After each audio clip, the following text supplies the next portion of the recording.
একটা নির্জন দ্বীপ, যেখানে মানুষ তো দূরের কথা, পশু পাখির বিচরণ নেই বললেই চলে।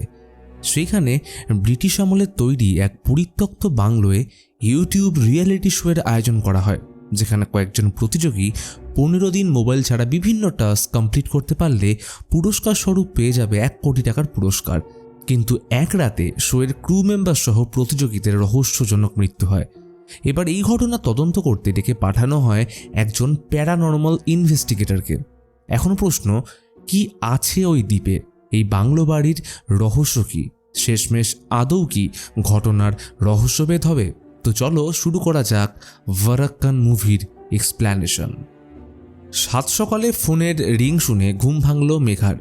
কলটা হচ্ছে কেরালা পুলিশের ডিজিপি জোসেফের। সে তাকে কল করে জানতে চায় মেঘা এতক্ষণে রমনের সাথে যোগাযোগ করতে পেরেছে কিনা। তবে কাল থেকে ফোন করে গেলেও রমন মেঘার কল না তুললে জোসেফ নিজেই রমনকে ফোন করার জন্য তার নাম্বার নিয়ে তাকে কল করে। রমন বর্তমানে রয়েছে ফিনল্যান্ডে। সে একজন প্যারানর্মাল ইনভেস্টিগেটর। একদিন ইউনিভার্সিটিতে এক্সরসিজমের উপর লেকচার দেওয়ার সময় তার ফোনে বারবার মেঘার কল আসতে থাকে। তবে ফোনটা তার সহকর্মী অথবা বলা ভালো বর্তমান প্রেমিকা আনার কাছে থাকলে সে মেঘার ফোন রিসিভ করে না। আসলে মেঘা হচ্ছে রমনের প্রাক্তন প্রেমিকা। কলেজের দিনগুলোতে তারা দুজন একে অপরকে ভালোবাসত। পরে মেঘার বাবা জাতিগত ভেদাভেদের কারণে তাদের সম্পর্ক মেনে না নিলে তাদের ব্রেকআপ হয়ে যায় এবং মেঘার বিয়ে হয়ে যায় রবির সাথে, যে একজন বিখ্যাত ক্রাইম ও মিস্টেরিয়াস জনারের পডকাস্টার। রমন আর মেঘার একমাত্র ব্রেকআপের কারণ ছিল রমন হলো লোয়ার কাস্ট মালায়ান এবং মেঘা ছিল হায়ার কাস্টের।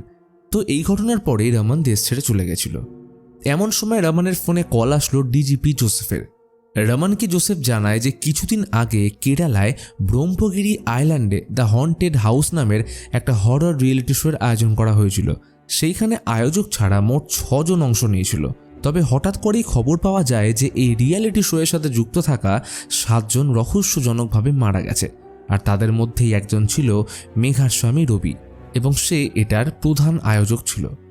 পুলিশের সন্দেহ এগুলো কোনো মানুষের কাজে নয়, বরং এর পিছনে রয়েছে কোনো অলৌকিক শক্তি।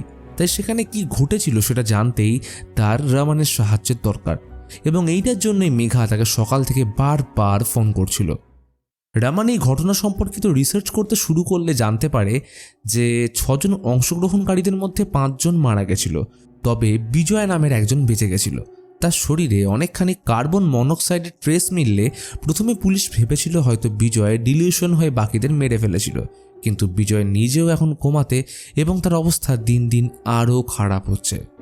বিভিন্ন ইউটিউব চ্যানেলেও দাবি করা হচ্ছিল যে বিজয় নির্দোষ। ব্রহ্মগিরিতে এমনিতেই অজানা ইতিহাস রয়েছে, এমনকি যে বাংলোতে রিয়েলিটি শো শ্যুট করা হচ্ছিল ওইখানে এর আগেও বিভিন্ন অলৌকিক ঘটনার প্রমাণ পাওয়া গেছে। তাই নিশ্চিত রূপেই এটা কোনো অলৌকিক ঘটনা। রমন বুঝতে পারে এত দূরে বসে কেরালার ওই বাংলোতে ঠিক কী হয়েছে তা খুঁজে বার করা অসম্ভব। তাই সে আনাকে নিয়ে পরের দিন রওনা দেয় কেরালার দিকে। কেরালায় পৌঁছে রমন মেঘা ও জোসেফের সাথে দেখা করে জোসেফ তাকে রিয়েলিটি শোয়ের শুটিংয়ের সব ভিডিও ফুটেজ দিয়ে বলে একমাত্র মেঘার কথাতেই জোসেফ এই মৃত্যুর তদন্তে রমনকে সামিল করেছে। তাই সে যেন এই তদন্তের ব্যাপারে সবার থেকে গোপন রাখে, কারণ এটা যদি একবার ডিপার্টমেন্ট জানতে পারে তাহলে জোসেফের চাকরি নিয়ে টানাটানি পড়বে। জোসেফ চলে গেলে রমন ও আনা রবির স্টুডিওতে গিয়ে তারই কম্পিউটারে ভিডিওগুলো দেখতে শুরু করলো, যেখানে প্রতিদিনের হিসেবে ভিডিওগুলো আলাদা করা হয়েছে।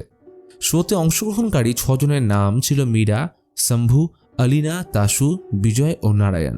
এরা প্রত্যেকে নিজস্ব কারণে শোতে অংশগ্রহণ করেছে, তবে তাদের মূল উদ্দেশ্য একটাই, শো জিতে নেওয়া। ফুটেজে দেখা যায় এদের সবাইকে কোচি থেকে একটা বাসে এবং তারপর বোটে করে ব্রহ্মগিরিতে নিয়ে আসা হয়েছিল এবং গন্তব্যে পৌঁছে সবার ফোন নিয়ে নেওয়া হয়। বাংলো থেকে একটু দূরেই ক্রু মেম্বারদের জন্য খাটানো হয়েছে তাঁবু। বাংলো সহ পুরো জায়গা জুড়ে সেখানে বসানো রয়েছে ক্যামেরা। সন্ধ্যেতে তারা শোয়ের হোস্ট আর.কে স্যারের সাথে দেখা করলে শোয়ের নিয়মগুলো তাদের বুঝিয়ে বলে যে সবাইকে প্রত্যেক রাতে একটা করে টাস্ক দেওয়া হবে। দিনে কোনো রকম কাজ হবে না, কারণ ওইটাই ওদের ছুটির সময়। তারা শুধুমাত্র রাতে শুটিং করবে। এছাড়াও তাদের একটা করে প্যারানর্মাল কিট দেওয়া হয়, কারণ কেউ যদি এখানে কোনো রকম অলৌকিক উপস্থিতি টের পায় তাহলে তারা এই কিট ব্যবহার করে নিজেদের সুরক্ষিত রাখতে পারবে। তাদেরকে এইখানে মোট 15 দিন থাকতে হবে। এই 15 দিন ক্রু মেম্বাররা সবসময় অংশগ্রহণকারীদের উপর নজর রাখবে ও তাদের বিভিন্ন রকমের ট্রিক করে ভয়ও দেখাবে। শেষ অবধি যে এই বাংলোতে টিকে থাকতে পারবে এবং যে শোয়ের সব কটা টাস্ক ঠিকমতো পূরণ করবে সে হবে বিজয়ী এবং পেয়ে যাবে নগদ পুরস্কার। নিয়ম বুঝিয়ে দিয়ে আরকে স্যার চলে গেলে 6 জন অংশগ্রহণকারী প্রবেশ করে হন্টেড বাংলোতে। তাঁবুতে প্রবেশ করতেই সবাই শীতল হাওয়া অনুভব করে। এতে আত্মার অস্তিত্ব টের পেলে কয়েকজন ভয় পেয়ে যায়। আসলে ক্রু মেম্বাররা এদের ঢোকার আগেই এসিগুলো চালু রেখেছিল তাদের ভয় দেখাতে। যদিও তারা সেরকম ভয় না পেয়ে সবাই নিজের নিজের রুমে চলে যায়।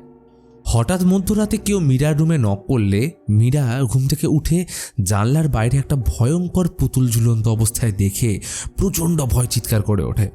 আসলে এটাও ছিল ক্রু মেম্বারদের কারসাজি। তারা এই তাঁবু থেকে মীরার রুমের বাইরে পুতুল ঝুলিয়ে দিয়েছিল এবং তার চিৎকার শুনে বাকিরা তার রুমে আসার আগে সেই পুতুলটা তারা সরিয়ে নেয়। পরের দিন সকালে শুটিং না থাকায় সবাই পুরো আইল্যান্ডটা এক্সপ্লোর করতে বেরোলে তারা সেখানে একটা বহু পুরনো বট গাছ খুঁজে পায়, যা শিকড়ের দিকটা করেছিল একটা ছোট্ট প্যাসেজ। হয়তো কখনো এটা পুজো বা কোনো রিচুয়ালের জন্য ব্যবহার করা হতো। শুধু তাই নয়, সেইখানে ছিল একটা পুরনো বয়লার রুম। আজ রাতে দেওয়া হলো প্রথম টাস্ক। নিয়ম অনুযায়ী ওদের দুটো টিমে ভাগ করে দেওয়া হলো, যেখানে একটা দল যাবে বাংলোর একদম সাউথের একটা রুমে, যেটা রুম এ, এবং আরেকটা দল যাবে রুম বি, যেখানে ইস্ট ইন্ডিয়া কোম্পানির ম্যানেজার আর্থার উইলিয়ামস তার স্ত্রী ও বাচ্চাকে শেষ করার পর নিজেকেও শেষ করে দেয়। শোনা যায় তাদের অতৃপ্ত আত্মা এখনও ওই ঘরে আছে। এরপর তাদের যথাক্রমে রুম এ ও বিতে পৌঁছে দিলে নিয়ম মেনে টিমের 3 জনের মধ্যে একজনকে রুমের ভিতরে গিয়ে প্যারানর্মাল কিট দিয়ে ভালো করে পর্যবেক্ষণ করতে হবে। ব্যাস, এইটাই হচ্ছে টাস্ক। বিজয়, আলিনা ও তাসু যাবে টিম এর দিকে ও মীরা, শম্ভু ও নারায়ণ টিম বি এর দিকে। টিম এ থেকে প্রবেশ করলো আলিনা এবং টিম বি থেকে প্রবেশ করলো মীরা। রুমে প্রবেশ করতেই ক্রু মেম্বাররা তাদের বিভিন্নভাবে ভয় দেখাতে শুরু করলে আলিনা ও মীরা দুজনেই প্রচণ্ড ভয় চিৎকার করে রুম থেকে বেরিয়ে আসে। তবে ক্রু মেম্বাররা যেহেতু রুমে একটা কৃত্রিম অলৌকিক পরিবেশ সৃষ্টি করেছিল, তাই তাদের কিটে প্যারানর্মাল অ্যাক্টিভিটি ধরা পড়ে এবং আজকের রাতের মতো তাদের টাস্ক কমপ্লিট হয়। পরের দিন রাতে তাদের দেওয়া হলো second task, the treasure hunt.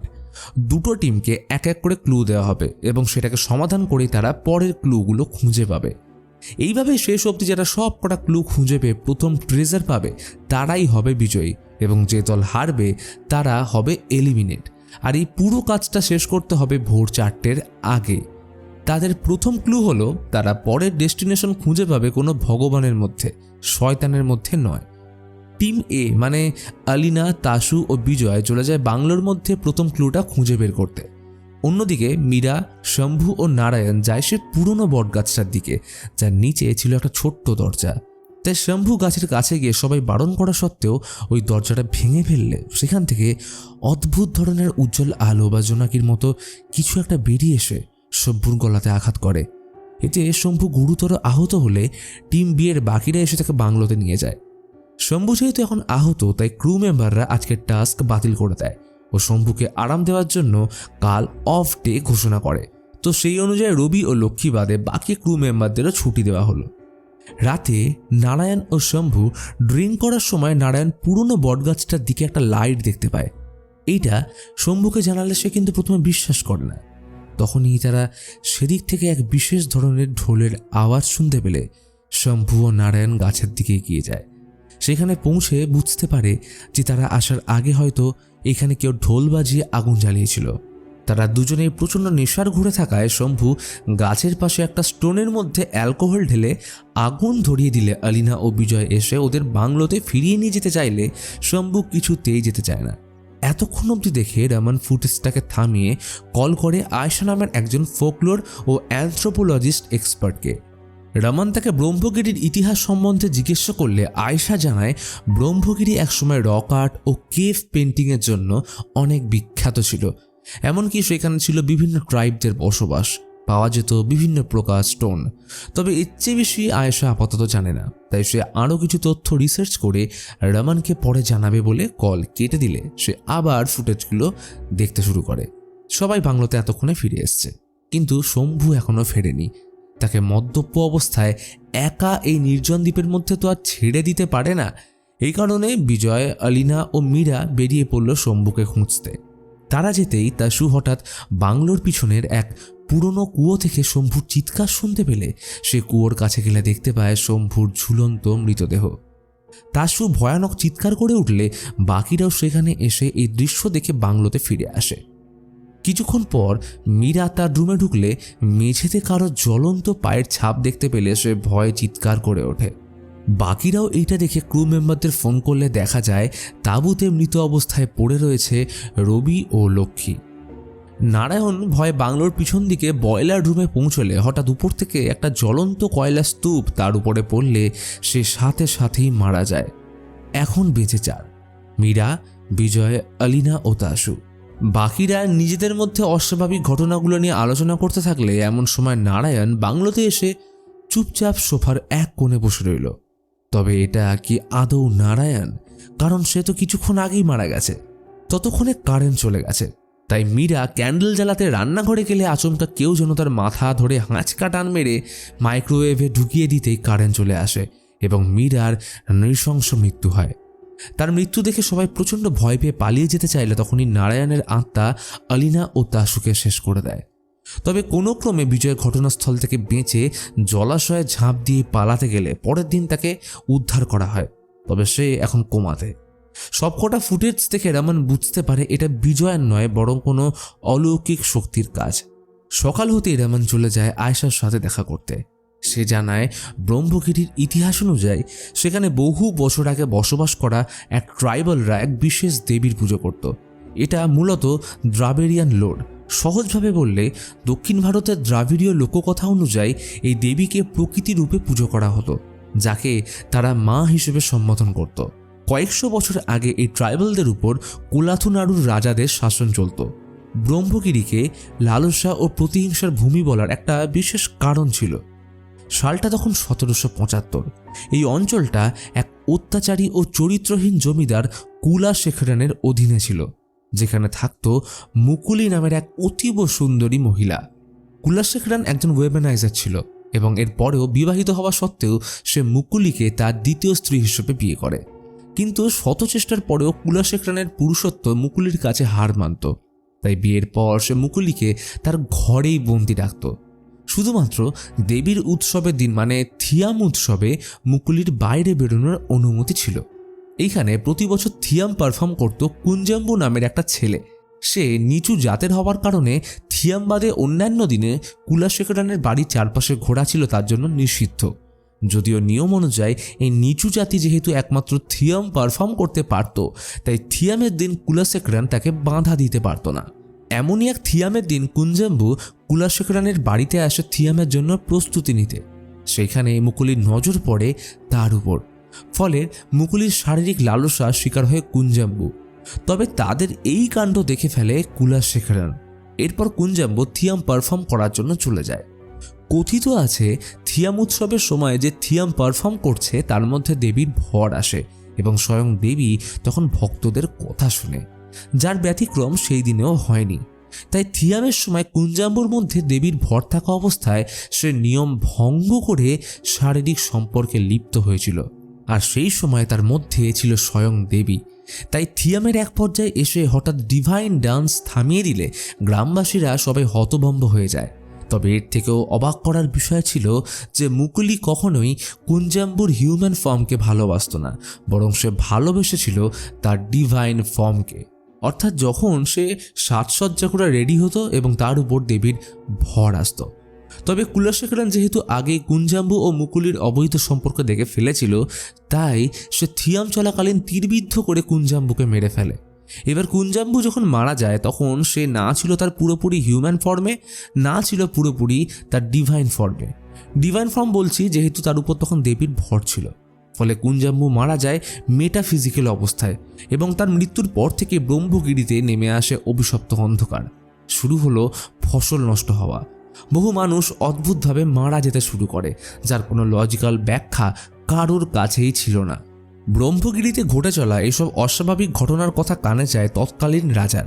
সে একজন নামকরা তান্ত্রিক পেরুমালায়নের সাহায্য নিয়ে কুঞ্জাম্বুর আত্মাকে একটা বড় গাছের নিচে মন্ত্রপুত দরজা বানিয়ে সেখানে বন্দি করে রাখে। এইবার কুঞ্জাম্বুর আত্মাকে যাতে আর কেউ মুক্তি দিতে না পারে, তাই রাজার নির্দেশে পুরো ব্রহ্মগিরিকে সভ্য জগৎ থেকে আলাদা করে দেওয়া হয়। এবং কেউ যাতে এখানে প্রবেশ করতে না পারে তার জন্য নদীপথ বদলানো হয়। এরপর থেকে আজ অবধি ব্রহ্মগিরিতে কোনো পশু পাখিও প্রবেশ করে না। এই ঘটনার পর বহু দশক কেটে যায়। একসময় ব্রিটিশরা এসে কুলাশেখরানের বিশাল বাড়ি ভেঙে বাংলো তৈরি করে। তবে তারা সেই গাছের মধ্যে বন্দি থাকা কুঞ্জাম্বুর আত্মাকে অক্ষত অবস্থায় রাখে। তবে রিয়েলিটি শোতে যে বাংলায় শুটিং হয়েছে সেটা ছিল কুলাশেখরানের, এবং শম্ভু সেদিন নেশাগ্রস্ত অবস্থায় গাছের দরজাটা ভাঙার সময় যে উজ্জ্বল আভা বেরিয়েছিল সেটা ছিল কুঞ্জাম্বুর। এত বছর পর সে মুক্তি পেয়েই শেষ করে দেয় শম্ভু সহ বাকি 6 জনকে। এই পুরো কাহিনীর রহস্য উদ্ঘাটন করতে রামান সিদ্ধান্ত নেয় যে তারা ব্রহ্মগিরি যাবে। তাই সকাল হতেই রওনা দিল ব্রহ্মগিরির উদ্দেশ্যে। তারা ব্রহ্মগিরি পৌঁছলে রামান বাংলো সহ পুরো আইল্যান্ডের চারপাশে ভালো করে পর্যবেক্ষণ করে অনেকগুলো ক্যামেরা ও বিভিন্ন সেন্সর ফিট করে দেয়, যাতে অলৌকিক ঘটনা ঘটলে সে যেন আগে থেকেই টের পায়। রাতে তারা সেই বাংলোতে স্টে করল। রামান পুরো বাংলোটা একা ঘুরে দেখার সময় একটা গোপন রুম খুঁজে পায়, যেখানে ছিল থিয়ামের কস্টিউম, অর্থাৎ আয়েশা যা বলেছিল তা কোনো কাল্পনিক গল্প নয়। রামান মেঘা ও আনাকে জানায় যে সেই রাতে বাংলোতে যা হয়েছিল তার 3টে সম্ভাবনা আছে। 1, পুলিশের ধারণা অনুযায়ী বিজয় সবাইকে শেষ করে পালিয়ে যায়। 2, ডেমনিক পজেশন, মানে নারায়ণের উপর হয়তো সত্যি কোনো আত্মা ভর করেছিল। আর 3য় সম্ভাবনা হচ্ছে টেরিটোরিয়াল রেসিডিউয়াল এনার্জি, অর্থাৎ কোনো মানুষ যদি তার মনোবাসনা পূরণ করার আগেই মারা যায় তাহলে তার আত্মা মুক্তি পায় না, বরং সেটা এনার্জি হিসেবে বন্দী থেকে যায়। ফলত মুক্তি দেওয়ার জন্য সে অতৃপ্ত আত্মার সাথে কমিউনিকেট করতে হয়, এবং এইটা মূলত হয়ে থাকে রাত 12টার পর। রামান সদরদরজায় একটা অ্যাঙ্কলেট ঝুলিয়ে ডিনার করতে বসলে তখনই এক অদৃশ্য শক্তি মেঘাকে আছড়ে মাটিতে ফেলে দেয়। বাইরে কিছু আছে কিনা চেক করতে রামান ক্যামেরাতে বাইরের পরিস্থিতি দেখতে থাকলে সে তার প্যারানর্মাল কিটের রেসপন্স দেখে অলৌকিক শক্তির টের পায়। তখনই কারেন্ট চলে গেলে মেঘা জেনারেটর অন করতে গিয়ে অনুভব করে রামান তার পাশে দাঁড়িয়ে। তবে কারেন্ট আসতে সে বুঝতে পারে রামান তার পাশে নয়, বরং অনেকটা দূরে দাঁড়িয়েছিল। এরপরেই মেঘা অস্বাভাবিক আচরণ করতে শুরু করে এবং কিছুক্ষণের মধ্যেই জ্ঞান হারায়। এমন সময় রামান বাইরে একটা অদ্ভুত আওয়াজ শুনে চেক করতে গেলে মেঘার জ্ঞান ফিরে আসে। তবে এইবারে সে আর মেঘা নেই, বরং তার মধ্যে ভর করেছে কোনো আত্মা। এক পর্যায়ে এসে মেঘা আনার গলা টিপে মারার চেষ্টা করে, যদিও শেষ মুহূর্তে রামান এসে আনাকে বাঁচিয়ে মেঘাকে সোফায় বেঁধে ফেলে। এমন সময় পাশের রুম থেকে আবার কিছু একটা শব্দ এলে রামান মেঘাকে আনার সাথে রেখে রুমের দিকে যায়। ততক্ষণে মেঘা নিজের স্বাভাবিক অবস্থায় ফিরে বারবার আনার থেকে ক্ষমা চেয়ে বাঁধন খুলে দিতে বলে। তবে ক্রমাগত এমন করার পর তাকে কনভিন্স করে নিলে মেঘার হাতের বাঁধন খুলে দিলে মেঘা তার সব পোশাক খুলে রামানকে সিডিউস করার চেষ্টা করে, যদিও রামান পরিস্থিতি বুঝে তাকে পোশাক পরিয়ে আবারও বেঁধে রাখে। এই ঘটনার পরেই আচমকা রামান অদ্ভুত ব্যবহার করতে শুরু করে। আনা বুঝতে পারে এখন সেই আত্মা রামানের উপর ভর করেছে, তাই সে প্রাণ বাঁচাতে বাংলো থেকে পালিয়ে পাশের ট্রি হাউসে আশ্রয় নিলে রামান স্বাভাবিক অবস্থায় এসে তাকে খোঁজার জন্য যায়। তবে কিছু বুঝে ওঠার আগেই আনা ট্রি হাউস থেকে পড়ে মারা যায়। ততক্ষণে মেঘা স্বাভাবিক অবস্থায় ফিরে এলে বুঝতে পারে যে রামান পজেসড। তবে মেঘাকে মারার আগে রামান ক্যামেরাতে লক্ষ্য করে আনা ট্রি হাউস থেকে পড়ে যায়নি, বরং পজেসড রামান তাকে ঠেলে ফেলে দিয়েছিল। এই দৃশ্য দেখার পর রামান পাগলের মতন হয়ে এই অদৃশ্য শক্তিকে চ্যালেঞ্জ করলে সামনের টেবিলটা হাওয়ায় ভাসতে থাকে। পরক্ষণে রামান মেঘাকে ফেলে রেখেই বাংলো থেকে পালিয়ে ওই জলাশয়ে গিয়ে পড়ে এবং কিছুক্ষণের মধ্যে আবার বাংলোতে ফিরে গোপন রুমে থাকা থিয়ামের পোশাক পরে কুঞ্জাম্বুর মতো সেজে বড় গাছটার সামনে একটা মশাল নিয়ে থিয়াম পারফর্ম করতে শুরু করে এবং ব্রহ্মগিরির হাওয়ায় দূর থেকে ভেসে আসে ঢোলের আওয়াজ। একদিকে বাংলোতে মেঘা কোনো রকমে তার হাতের বাঁধন খুলে সেইখানে এসে দেখে রামান আগুনে ঝাঁপ দিতে চলেছে। মেঘা তাকে কোনো রকমে বাঁচিয়ে গাড়িতে তুলে ব্রহ্মগিরি থেকে রওনা দেয় বাড়ির উদ্দেশ্যে। সকাল হতেই দেখা গেল রামান বারবার পিছনের সিটের দিকে তাকাচ্ছে, আর এমন সময় মেঘার ফোনে আসে আয়েশার ভয়েস নোট। সে তাদের যত তাড়াতাড়ি সম্ভব তদন্ত বন্ধ করে ব্রহ্মগিরি থেকে বেরিয়ে আসতে বলছিল, কারণ একবার যদি কেউ মশাল জ্বালিয়ে কুঞ্জাম্বুর স্পিরিটকে জাগিয়ে তোলে তাহলে নাকি কুঞ্জাম্বুর আত্মা ফিরে এসে পুনর্জন্ম নেবে, যেটা রামান অলরেডি মশাল জ্বালে থিয়াম পারফর্ম করে ফেলেছে। অর্থাৎ কুঞ্জাম্বুর আত্মা এখন পুরোপুরি মুক্ত। আসলে কুঞ্জাম্বুর আত্মা নিজেকে মুক্ত করার জন্য তাদের সাথে ছলনা করছিল এবং রমন সেই ছলনায় পা দিয়ে ওই দেবীকে পুজো করে কুঞ্জাম্বুকে মুক্তি দিয়েছে। এমন সময় রমন একটা ব্রিজের সামনে এসে মেঘাকে গাড়ি থামাতে বলে বাইরে এসে একভাবে ব্রিজ থেকে নদীর দিকে চেয়ে থাকে। মেঘা গাড়ি থেকে নেমে রমনকে বুঝিয়ে আবারও গাড়িতে উঠে বসলে এইবার রমন ড্রাইভিং সিটে বসে গাড়ি চালাতে শুরু করে এবং বলে ওঠে তাদের এখন বাড়ি যাওয়ার সময় হয়েছে। আর পরক্ষণে সে মেঘাকে নিয়ে গাড়ির সমেত ঝাঁপ দেয় নদীতে। এই ঘটনার পর আমাদের বলা হয় যে মৃত্যুর পর আত্মা মুক্তি লাভ করে এবং সময় উল্টো দিকে চলতে শুরু করে। এবং ঠিক এর পরের দৃশ্যে আমাদের দেখানো হয় একটা বাচ্চা এসে রমনের হাতে উল্টো চলতে থাকা ঘড়িটা নিয়ে চলে যায় শুরুর সন্ধিক্ষণে। অর্থাৎ এখন সময় এসছে কুঞ্জাম্বুর পুনর্জন্মের। কারণ রমনের সময়কাল কুঞ্জাম্বুর আত্মাকে মুক্তি লাভ করা পর্যন্তই ছিল। কারণ মৃত্যু মানে শেষ নয়, বরং নতুনের সূচনা। কুঞ্জাম্বু এখন আর এক অপআত্মা নয়, বরং সে সাক্ষ্যবাহক শক্তি, যে দেখাতে চায় কিভাবে দেবতাদের নামে গড়ে ওঠা বিশ্বাসকে মানুষ নিজের লোভ, ক্ষমতা ও হিংসার জন্য বিকৃত করেছে। সেই রাতে দেবী নয়, বরং মানুষ তার সাথে বিশ্বাসঘাতকতা করেছিল।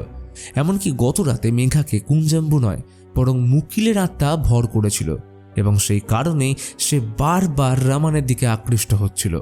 কুঞ্জাম্বুকে তার জীবনে অনেক জাতিগত সমস্যার সম্মুখীন হতে হয়েছিল, আর কাকতালীয়ভাবে এই একই কারণে রমনের সাথে মেঘার বিয়ে হয়নি। অবশেষে রমন লোয়ার কাস্ট মালায়ান হওয়ায় কুঞ্জাম্বু তাকে দিয়েই থিয়াম পারফর্ম করিয়ে চিরজীবনের মতো মুক্তি লাভ করে। তবে আরও একটা কাকতালীয় বিষয় ছিল, কুঞ্জাম্বুকে যে তান্ত্রিক বন্দী বানিয়েছিল তার নাম ও রমনের পদবিও একই, সেটা হলো পেরুমালায়ান। কেই বা জানে, হয়তো কুঞ্জাম্বুকে মুক্তি করাই ছিল রমনের জীবনের প্রধান উদ্দেশ্য। আর এরই সাথে শেষ হয় আজকের মুভি ভারাক্কান।